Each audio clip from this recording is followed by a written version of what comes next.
recorded. Is that a zombie? Yeah, Zombies I love that shit. That's awesome. All right, everybody, this is Sasquatch here with Shot Glass Media. My guest tonight is Clint Lowery from Sevendust. Thank you for joining us. Yeah, man. You guys released your 8th studio album. How would you compare it to your previous albums?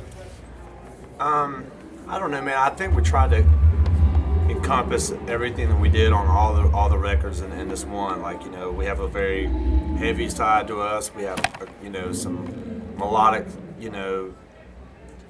things about us that certain bands can't do because LeJean has a certain kind of voice. So we just tried to make a record that had all those records previous to that one kind of put in one.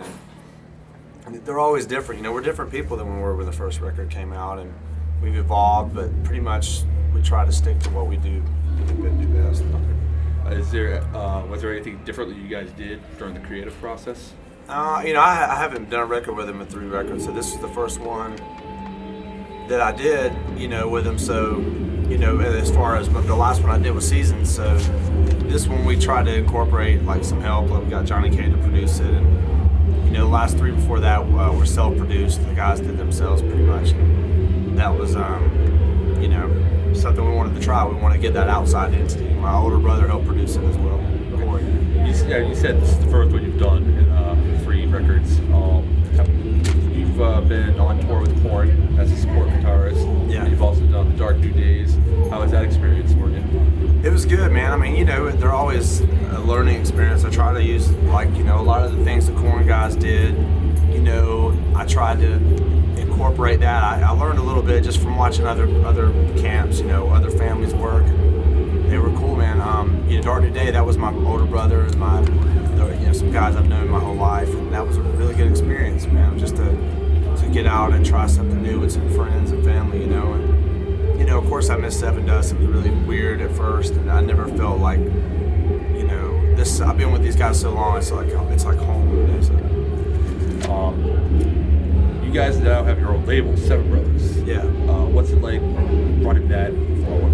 Having complete control over it as such as being like on another label like your previous one, TDT. Yeah, it's cool, man. I mean, you got a lot of freedom, obviously, creative freedom, and we don't really sign bands. A lot of people would say, hey, here's since you got a label, it's not like that. It's just an imprint that we use, and I would love to be in a position to sign bands, and we certainly can pass things along for bands, but as far as actively signing bands to Seven Brothers records, it doesn't really happen. So, but again, it's you got creative control, and you can pretty much do whatever you want as far as when you make a record. But we have certain people we try to, we have ILG that distributes our music, so we have to kind of work with them as far as our direction and everything. How are the fans reacted to the album so far? So far, it's good, man. I mean, a lot of people are into it. I think, there's always going to be people that want the first record type thing. There's always going to be people who want the heavier. There's always going to want people that want more melodic. And we just try to make ourselves happy. And we obviously, I try to put out, like blogs asking people for their input. We want the fans to be happy, but at the end of the day, we can't make everyone happy. So we're never going to be heavy enough for the people that love heavy music. We're never going to be melodic enough to make them happy. We've always been the bastard child of anything. Now, personally speaking, like my brother and my collaborator and I, we were discussing all the different albums. We're just like my personal favorite is Aunt Boston. Yeah. And also the Southside Double. Southside Double. Yeah. What you guys did. I really love that one. It's just such a different side. Yeah. You still incorporate the great songs that you do. So I mean, personally, that's my favorite. Cool. Mine too. Animosity is probably one of mine. Sonically, it's definitely. We just recently learned that you guys did a fight song for your hometown team, the Atlanta Falcons. Yeah. How was that like for you guys? Well, it's Falcons on Top. Fight song's a song that I wrote with I actually wrote some music for Tommy Lee, but Falcon song is, I don't know, man, it was something we don't ordinarily do. It's kind of, could be like corny kind of thing, but and we didn't write the song, it was already written. We're like, man, we'll do this because it's Atlanta Falcons, but ordinarily it wouldn't be something we would do, because that stuff can kind of be like, I don't know. I could never see like, Deftones doing that, or Slipknot, or Lamb of God. I mean, if the Lamb of God did it, or Meshuggah doing it, it's just weird. So we can see where it would be kind of weird, but because it was the Falcons, we did it. Okay. It was, like I said, we just learned it. It was pretty cool to watch that.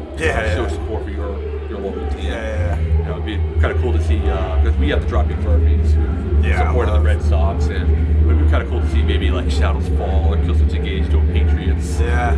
Have rivals. Yeah, exactly. That would be kind of funny, actually, if that was if it caught on, So what is, well, you guys are on the road a lot. What are some of the things you guys do to keep yourself busy? Well, I mean, we all do different things, man. I don't, I'm pretty boring these days, man. I've first 12 years of my touring, man, was really crazy. I'm sober now. I don't drink. I don't smoke. So a lot of the times I just, I'll go for runs and just try to keep keep myself up physically, just so I can play every night without being tired. It's like it's a young man's game out here, man. So you got to take care of yourself a little bit.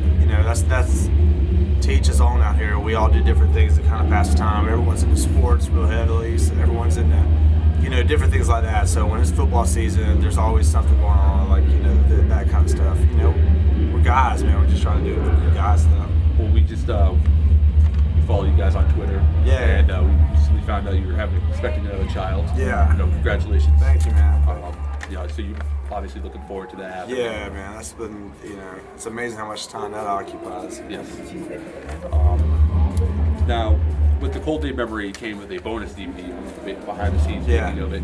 And one little thing that I kind of thought was funny is Lejean really OCD about cleanliness? I don't know, man. I think that's one of the things that are progressive, and I think the older he gets, man. I mean, it's funny. We laugh, but I'm like, man, he does weird things, man. Like, because Lejean's like one of the coolest singers, man. He really has no attitude. He's a sweet guy, but he is getting some weird singer things. Like he went and bought this old watch, man. It was like Abraham Lincoln on it, and it had like a rebel flag, and he opened it up and like, look at this, man. I bought this on the boardwalk in Atlantic City. I'm like, why would you want to have, in his house, he's got all these collectibles and all these weird things he buys for no rhyme or reason, just buys them, man. I'm like, all right, brother.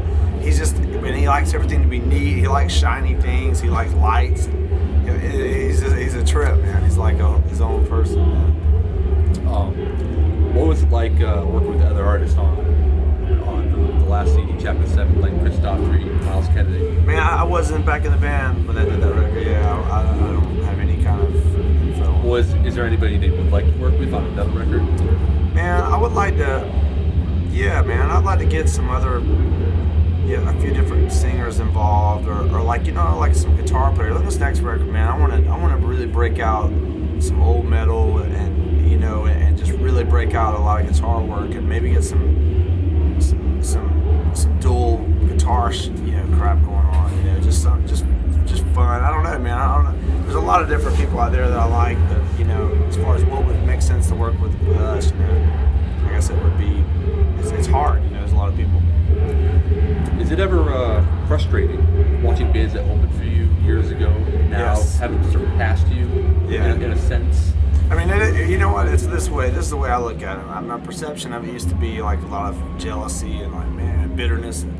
But you know what, man? Some of those bands that open up for us, they've gone away. I would rather have a career that's mildly successful but consistent, and allow us to have a life. I mean, we've been doing this a long time, 15 years, man. I mean, that's a job, we do this, 10 more years and then we can retire, I mean, it's like, yeah, I mean, of course, I would love to have that really big spike of, record sales and lots of money at one time. I would have probably killed myself, though. I'd have probably died of a drug overdose or whatever, but I'm really happy with the amount of success, and all those bands that opened up and went on and did huge things, man, I'm like, yeah, I'd like to have done some of that, but I'm not, I wouldn't trade it, I wouldn't say, yeah, man, I mean, I'm happy with what we got, and you can't take away our fan base. They're always going to be there, and we love them. We'll go to the end, Now, growing up, what was some of the biggest influence while you were planning on getting into a band, like, are there any songs out there that you would like to cover to show tribute? Oh, that's a good question. Man, my mom and dad, and my older brother, music. My whole family all plays music, so that was just the natural progression in my house. It's like you just had to. There were guitars and drums, and just naturally, I'll do that. But I was really big into metal growing up. Iron Maiden, Judas Priest, the guitar guys. Like Dimebag was huge to me. Steve Vai is a huge guitar player in my life. I mean, I think that guy's like from another planet. He just has a really amazing comfortability with an instrument, man. I love Steve Vai. Yeah, Little Green Men, dude. Little Green Men. Yeah, remember that song? Yeah. That was one of the first. That Flexible was my first thing, man.